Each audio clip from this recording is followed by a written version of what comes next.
In a high-pressure world where emotional labor often outweighs physical work, a recent psychological perspective suggests that the root of chronic overthinking and mental exhaustion is not the complexity of problems, but an unwillingness to pay the necessary price for one's decisions. The phenomenon of mental internal friction occurs when individuals attempt to solve life challenges without incurring any social or emotional cost. A common scenario illustrating this involves a person receiving an unwanted visitor who has traveled a great distance, such as 9 hours, to see them.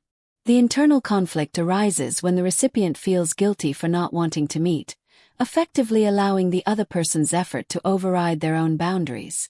Experts argue that the resulting overthinking is a desperate search for a perfect, painless solution where no one is offended and no reputation is tarnished. This pattern extends into the professional sphere.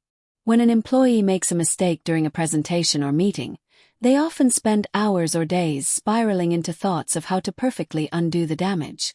This mental loop is fueled by the desire to maintain a flawless image while avoiding the natural consequences of the error. The core of the issue is a lack of accountability for one's choices. High-performing individuals, such as executives at major corporations, are often described as decisive and resolute precisely because they accept the inherent costs of their actions. They do not aim for a loss-free resolution. Instead, they acknowledge that every choice involves a trade-off. To stop the cycle of mental exhaustion, individuals must learn to accept that some things cannot be mended and some people will inevitably be disappointed. True mental clarity comes from choosing a path and being willing to face the fallout, whether that means a lost promotion or a strained relationship. By embracing the cost of a decision, the mind is freed from the impossible task of finding a perfect escape.